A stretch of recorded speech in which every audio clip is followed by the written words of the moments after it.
प्रिय छात्रों, online class में आप लोगों का स्वागत है। आज हम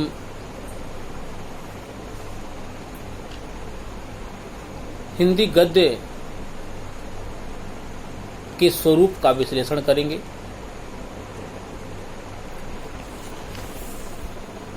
छात्रों,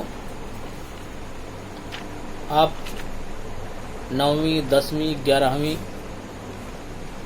और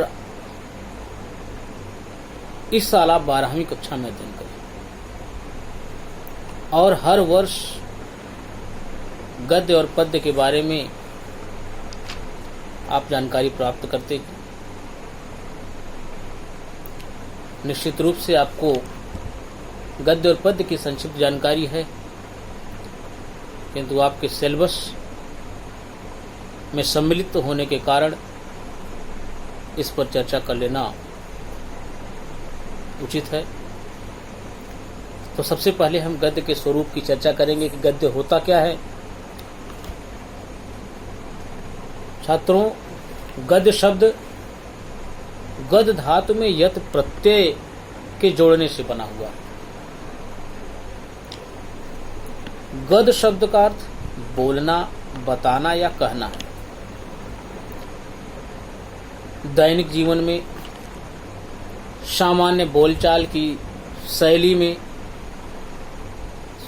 साधारणतः गद्य का ही प्रयोग होता है।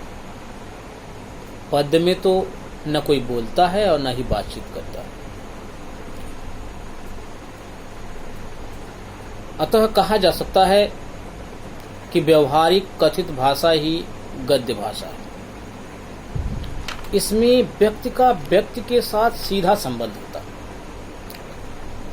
मनुष्य का भाव या विचार हृदय से निकल तक दूसरों तक पहुंचने के लिए जो स्वाभाविक शब्द रूप लेकर व्यक्त होता है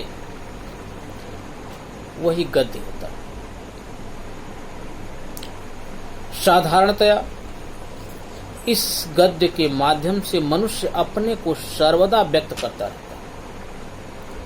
उसकी ये अभिव्यक्तियां कथन, वर्णन, चिंतन तथा उन्मेषपूर्ण रेचन क्रिया से व्यक्त होती है और खासकर श्रवणेन्द्रिय तथा दर्शनेन्द्रिय द्वारा गृहीत होती है। एक समय था जब गद्य और पद्य के अंतर को समझने के लिए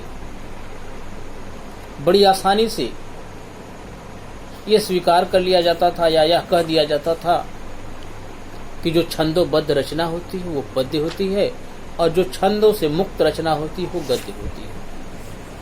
किंतु आज छंदबद्धता गद्य और पद्य के अंतर को समझने के लिए आवश्यक नहीं रह गई है,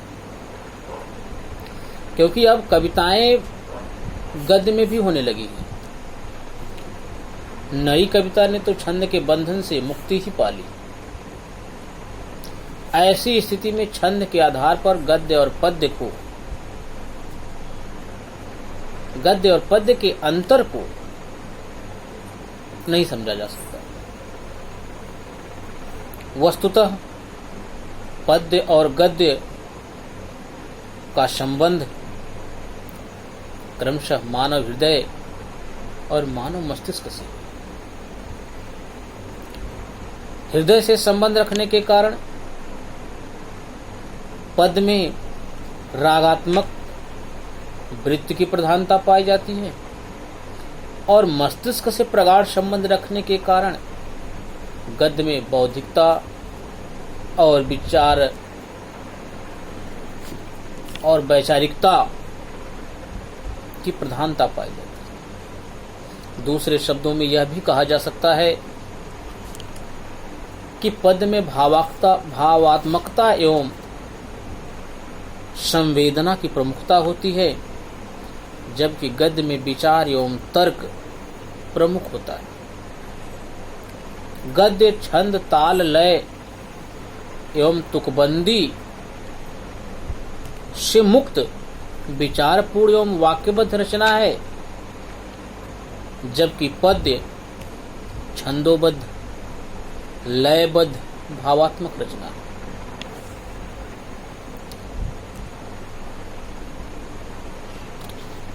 छात्रों,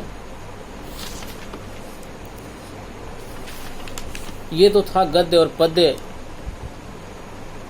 में सामान्य अंतर, और उम्मीद करता हूं कि जरूर अब आप गद्य और पद्य में अंतर कर पाएंगे। गद्य की संक्षिप्त व्याख्या के पश्चात अब हमारा दूसरा टॉपिक रहेगा कि हिंदी गद्य के प्राचीन रूप। हिंदी गद्य आज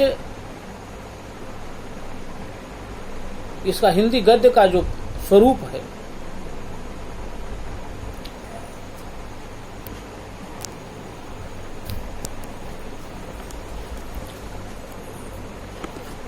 हिंदी गद्य से खड़ी बोली के साहित्यिक एवं परिचित गद्य का ही अर्थ लिया जाता है, किंतु ऐतिहासिक दृष्टि से उसका विकास अपेक्षाकृत बाद की घटना है। कालक्रम के दृष्टिकोण से देखा जाए तो राजस्थानी गद्य और ब्रजभाषा गद्य, इन दोनों का उद्भव खड़ी बोली गद्य से पहले हुआ था। राजस्थानी गद्य 13वीं शताब्दी ईस्वी से प्राप्त होता है। इसमें ललित और उपयोगी दोनों प्रकार का साहित्य प्राप्त होता है। आरंभिक राजस्थानी गद्य का संबंध जैन धर्म से, उसमें जैन धर्म के उपदेश एवं सिद्धांत लिखे गए हैं। परवर्ती राजस्थानी गद्य में कथा, प्रबंध वचनिका, पत्र, वंशावली आदि अधिक मिलते हैं। भक्ति और रीति काल में राजस्थानी गद्य का पर्याप्त प्रचार रहा। ब्रजभाषा गद्य में सर्वप्रथम गोरखपंथी रचनाएं प्राप्त होती हैं। भाषा प्रयोग के दृष्टि से ये रचनाएं 13वीं 14वीं शताब्दी ईस्वी की न होकर 17वीं शताब्दी की जान पड़ती है। यानी कहने का तात्पर्य है कि ऐसी भाषा का प्रयोग हुआ कि मानो उनमें आधुनिकता की झलक दिखलाई पड़ रही। ब्रजभाषा गद्य के जो प्राचीनतम नमूने हैं वो सन 1513 से पूर्व के नहीं हैं। ब्रजभाषा गद्य मौलिक, अनुदित, टीकात्मक, पद्य प्रधान आदि कई रूपों में प्राप्त होता है। वास्तव में ब्रजभाषा गद्य के विकास में सर्वाधिक योग कृष्ण भक्ति शाखा के कवियों ने दिया है, जिनमें श्री वल्लभाचार्य जी के पुत्र गोसाई विठलनाथ जी का श्रृंगारस मंडन नामक ग्रंथ बहुत प्रसिद्ध है। इसकी भाषा प्रायः अपरिमार्जित एवं अव्यवस्थित है। इसके अतिरिक्त वल्लभ संप्रदाय के अनुयायियों की बहुत सी रचनाएं प्राप्त होती हैं, जिनमें 84 वैष्णवन की वार्ता, 252 वैष्णवन की वार्ता उल्लेखनीय है। इनमें से प्रथम के रचयिता गोसाई गोकुलनाथ जी, परंतु दूसरी रचना के प्रणेता के विषय में निश्चय पूर्वक कुछ कहा नहीं जा सकता। कुछ विद्वानों ने दोनों ग्रंथों के लेखक गोकुलनाथ जी को ही माना है, किंतु दोनों ग्रंथों की भाषा शैली में इतना अंतर है कि उन्हें एक ही व्यक्ति की रचना नहीं माना जा सकता। वार्ता ग्रंथ में अरबी फारसी के शब्दों का प्रयोग किया गया है तथा कई स्थलों पर भाषा में शिथिलता भी पाई गई है।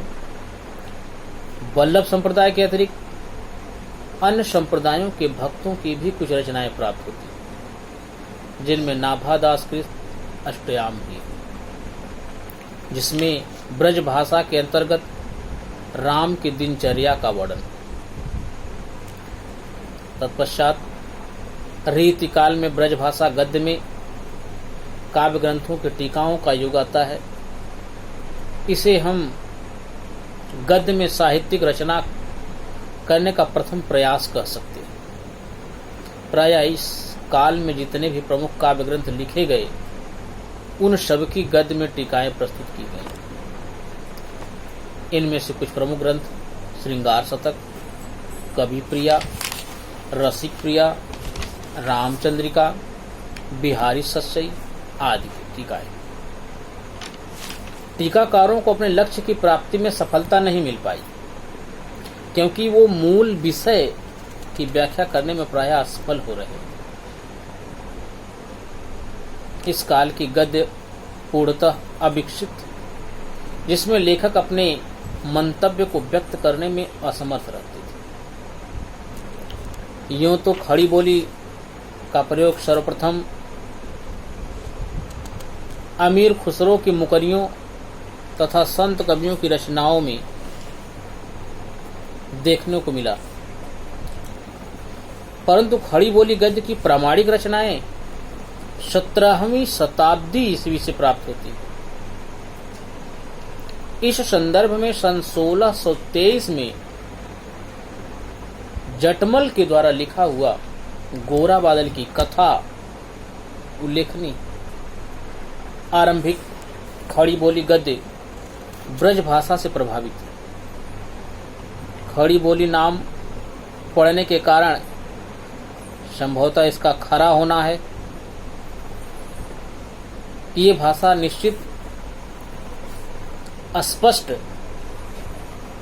और